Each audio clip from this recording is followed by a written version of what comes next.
And this is part of the Prospect 1 presentation. This is the second and last day for it, and they invited the Krewe du Vieux to make a presentation here, and that's why I'm here, and that's why some other people are here too that are part of Krewe du Vieux.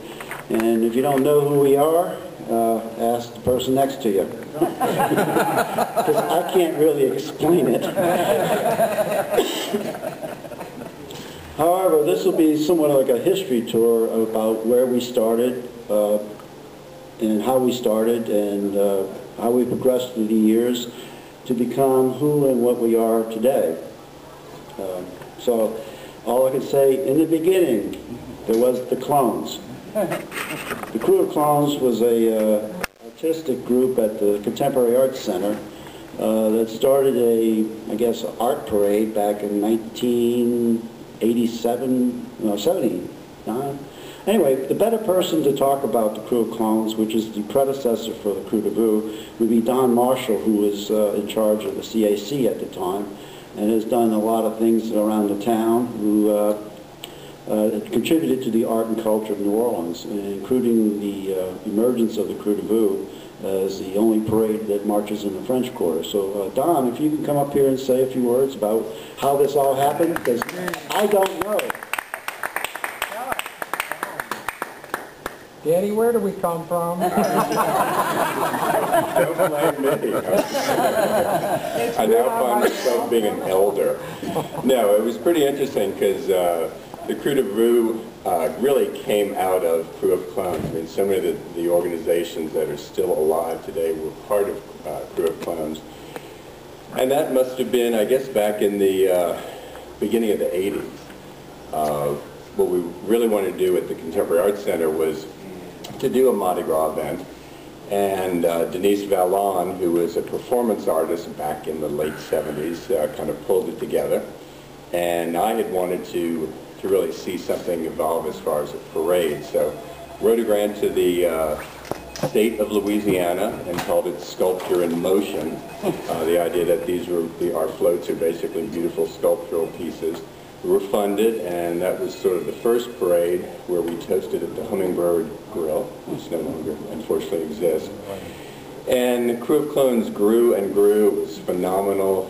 It was interesting being part of the CAC and how anything, anywhere, becomes political and controversial and everything. But it was interesting with the board of the Contemporary Arts Center, the image that the Krewe of Clones was projecting into the community wasn't quite what they wanted. It was going, what are you talking about? And I guess it was the 1984 parade, sort of the spoof of the World's Fair. And I think we used to go out on, I think it was the President, and it was Jimmy Buffett with Bette Midler and then Neville Brothers. I mean, there was some pretty fine entertainment stuff, but unfortunately the board just didn't like that image. And there was also a lot of political stuff going and infighting going on with the Krewe of Clones. And it dissolved, unfortunately. And a lot of the individual crews kept trying to march. And I remember seeing in the newspaper where a couple of them were busted by the police. And I was thinking, this is ridiculous. I mean, what's wrong with this picture? So I had since moved to Le Petit Theater and, of course, wanted to start a Mardi Gras event. So the Krewe du Vieux Carré, which was Le Petit Théâtre du Vieux Carré, I was thinking, okay, well, maybe I can get these old gray hairs like myself involved in this. And having grown up in New Orleans, I had fond memories of actually seeing the parades go through the French Quarter. I thought, well, this is something we need to look at bringing back. And heading over to the police department and finding out that if you did an event before the official Mardi Gras season, you could go to the French Quarter. So I think they were the Saturday, 2 Saturdays before Mardi Gras out of the season. They gave us a permit, and a lot of people really came together. I mean, Spoons and Meredith and Susan Smola and representatives from all the crews. We met in my den many years ago and just said, let's pull this thing together. But legally, our name is Krewe du Vieux. Okay, go. I got a question back here. Does that make this tax deductible? No, it does not. It's 501c7, not 501c3. And I didn't know shit about this until I figured it out. And when I had to form my own nonprofit organization for something else called the Den of Muses. Are we ready? Just go. Go, just go. Okay, like I said, Don, thank you, Don, for that bit of history back in the clone days, but one person that worked very closely with him to create Krewe du Vieux is a guy named Spoons. That's the only way I knew him was Spoons.